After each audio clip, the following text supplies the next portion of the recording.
Hello everyone so आज चाहिँ हामी यो भिडियोमा rules to find atomic number भन्ने चाहिँ हामी जान्नेछौँ र यसै गरी हामीले चाहिँ यसमा क्याल्कुलेसन अफ मोलिकुलर वेट कसरी गर्ने कसरी चाहिँ हामीले कुनै पनि एउटा मोलिकुलको चाहिँ हामीले मोलिकुलर वेट कसरी निकाल्ने भन्ने कुराहरू चाहिँ यो भिडियोमा चाहिँ हामी जान्नेछौँ र यो हाम्रो बिएलई टर्मबाट हेर्दा एकदमै इम्पोर्टेन्ट एउटा क्वेसन पनि हो त्यही कारणले पनि यो हाम्रो भिडियो चाहिँ अन्तिमसम्म चाहिँ हेर्नु होला। सुरुमा चाहिँ एटोमिक मास चाहिँ निकाल्नु पर्ने हुन्छ त्यही कारणले एटोमिक मास निकाल्नको लागि सुरुमा हामीलाई यो इलिमेन्टहरु जुन 1 देखि 20 सम्म छ त्यो इलिमेन्टहरु चाहिँ हामीले जान्नुपर्ने हुन्छ है। त्यो कुराहरु चाहिँ हामीलाई थाहा हुनुपर्छ। हाइड्रोजन देखि क्याल्सियम सम्म चाहिँ भन्न आउनुपर्छ। अब यो जान्नु भयो भने अब रुल 1 चाहिँ के छ भन्दाखेरि कुनै पनि इलिमेन्टको एटोमिक नम्बर इभन छ दैट मिन्स 2 4 6 8 10 यस्तै छ भने त्यो एटोमिक नम्बरमा हामीले मल्टिप्लाइड बाइ 2 गर्यो भने त्यो इलिमेन्टको के आउँछ त एटोमिक मास आउँछ भन्ने पहिलो चाहिँ रुल हुन्छ। सो यो कुराहरु चाहिँ हामीले बुझ्नुपर्ने हुन्छ। सो सुरुमा अब अक्सिजनको लागि हेर्ने हो भने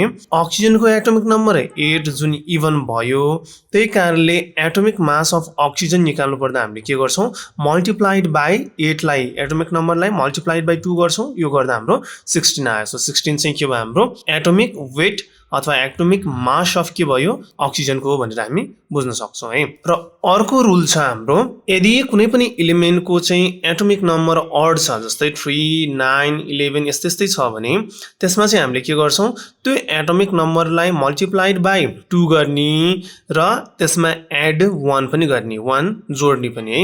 यो गर्यो भने चाहिँ हाम्रो के आउँछ त्यो एलिमेन्टको चाहिँ एटोमिक मास अथवा वेट चाहिँ आउने गर्छ। जस्तै सोडियमको हामी एक्जाम्पल लिन्छौं। सोडियममा चाहिँ हेर्नु पर्दा त्यसको एटोमिक नम्बर कति भयो 11 भयो जुन भनेको ऑड भयो त्यही कारणले के गर्नु पर्यो हामीले त्यसमा 11 मल्टिप्लाइड बाइ 2 प्लस 1 पनि गर्यो भने चाहिँ हाम्रो के आउँछ अब यो एटोमिक मास अफ सोडियम चाहिँ यसरी आउने गर्छ है। सो यति कुराहरु चाहिँ यो बुझ्नु भयो होला। यो दुईटा कुराहरु चाहिँ बुझ्नु होला है। सुरुमा हामीले 1 देखि 20 सम्म भन्न जान्नु पर्यो त्यो हरेकको एटोमिक नम्बर थाहा हुनु पर्यो। त्यो थाहा भइसकेपछि मल्टिप्लाइड बाइ 2 गर्यो भने चाहिँ हाम्रो के आउँदो रहेछ त हाम्रो इभनको एटोमिक मास आउँछ मल्टिप्लाइड बाइ 2 प्लस 1 गर्यो भने चाहिँ हाम्रो ऑड वाला एटोमिक नम्बर भएको एलिमेन्टको मास आउँछ है। अब कुनै कुनैमा चाहिँ हाम्रो यो मिल्दैन सोध्यो हामीले एक्सेप्सनल केस भनेर हामीले लगाएका छौं त्यही कारणले अब यो चारवटामा चाहिँ यो आफूले सम्झिनु पर्ने हुन्छ। जस्तै हाइड्रोजनको चाहिँ 1 हुन्छ एटोमिक मास है नत्र 1 * 2 + 1 गर्दा 3 हुनुपर्ने हाम्रो यो माथिको रुल अनुसार त तर यसको कति हुन्छ 1 है। बेरिलियमको के हुन्छ हाइड्रोजन हेलियम लिथियम बेरिलियम भनेपछि 4 मा आउँछ त्यही कारणले 4 2 जा 8 हुनुपर्ने तर यसमा कति हुन्छ 9 है। यसरी यो चारवटाको चाहिँ मिल्दैन यो कुराहरु चाहिँ यो ध्यान दिनु होला। अब यति कुरा जान्नु भएको छ भने यो एटोमिक मास कसरी निकाल्ने कुराहरु थाहा छ भने अब हामीलाई मोलिकुलर वेट कुनै पनि हाम्रो कम्पाउन्डको अथवा मोलिकुलको हामीले इजिली चाहिँ के गर्न सक्छ अब निकाल्न सक्छौं है। सुरुमा हाम्रो क्याल्सियम कार्बोनेट छ हेर्नु त। सो सुरुमा यो मोलिकुलमा कुन कुन एटमहरु छ त्यसलाई छुट्याउँछौं। जस्तै Ca एउटा एटम भयो क्याल्सियम सो Ca अब प्लस लेख्छौं। यहाँ C छ कार्बन सो C लेख्यौं। अब फेरि अक्सिजन अर्को भयो त्यही कारणले प्लस।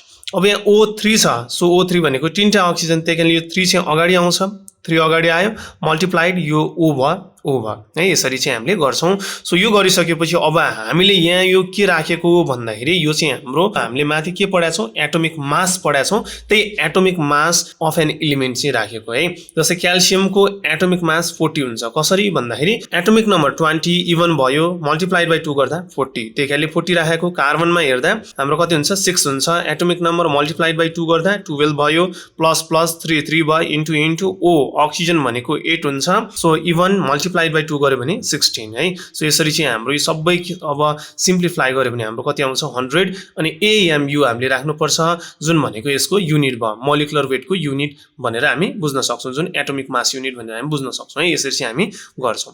अब कार्बन डाइअक्साइडको पनि हेर्नु कार्बन डाइअक्साइडमा पनि सेम त्यही वेमा हामीले गर्न सक्छौं। CO2 छ सो यसमा पनि C भयो। अब अर्को लेख्नु पर्यो हामीले प्लस गर्छौं अर्को एटम लेख्नु पर्दा अनि यहाँ O2 छ त्यही कारणले 2 * O गर्यौं। यो गर्दा कार्बनको हाम्रो 6 हुन्छ atomic number so multiplied by 2 गर्दा 12 आयो प्लस प्लस भयो 2 2 भयो इन्टु भयो अक्सिजन भनेको 8 हुन्छ इभन त्यही कारणले मल्टिप्लाइड बाइ 2 गर्दा 16 भयो। यसलाई सल्भ गर्दा 44 AMU। सो लास्टमा हामीले यसरी molecular weight of CO2 = 42 AMU भनेर हामीले लेख्यौं है। सो लास्ट क्वेशन छ आज हाम्रो यो एल्युमिनियम सल्फेट छ सो यसरी हामीले दिइराको छ Al2SO4 भनेर। अब यसलाई चाहिँ यसको मोलिकुलर वेट निकाल्नु पर्यो भने हामीले के गर्छौं सुरुमा यसलाई छुट्याउँछौं है। यहाँ Al2 छ यहाँ हेर्नु Al2 छ त्यही कारणले यो 2 अगाडि आउँछ। सो 2 इन्टु यहाँ के भयो एएल को हो नि त यो, त्यही कारणले एएल लेख्यौँ।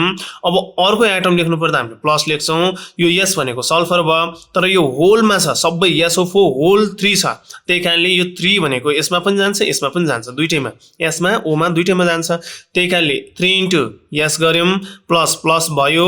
अब हेर्नु त यो 3 अगाडि जान्छ, यो 4 पनि अगाडि आउँछ नि त, सो 3 4 जा 12 भयो, यो के को त ओ को, त्यही कारणले ती लेख्यौँ हामीले। अब के गर्ने, अब यिनीहरूको एटोमिक मास लेख्ने। सो 2 इन्टु एल्युमिनियमको एटोमिक मास कति हुन्छ 27 हुन्छ, प्लस प्लस भयो 3 3 भयो, इन्टु सल्फरको भनेपछि यो 32 भयो, फेरि प्लस प्लस 12 इन्टु यो 16 भयो। सबैले सल्भ गर्दा हाम्रो 342 AMU आयो है। सो यसरी चाहिँ हामीले यो मोलिकुलर वेट अथवा हाम्रो यो एटोमिक मास यो कसरी निकाल्ने भन्ने हामीले चाहिँ यो जान्यौँ। सो होपफुल्ली यो भिडियो चाहिँ हाम्रो इन्फर्मेटिभ भयो होला र यसै गरी हाम्रो च्यानललाई सपोर्ट गर्दै गर्नु होला र यसै गरी हाम्रो च्यानललाई माया पनि गर्दै गर्नु होला र हाम्रो भिडियो पक्कै पनि राम्रो हजुरलाई लाग्दैछ होला, त्यही कारणले पनि हाम्रो च्यानल लाइक र सब्स्क्राइब पनि गर्नु होला र आगामी दिनहरुमा पनि हामी यस्तै इन्फर्मेटिभ भिडियोहरु ल्याउने नै छौं। सो यति भन्दै आजको लागि चाहिँ हामी यो भिडियो इन गर्छौं। सो धन्यवाद।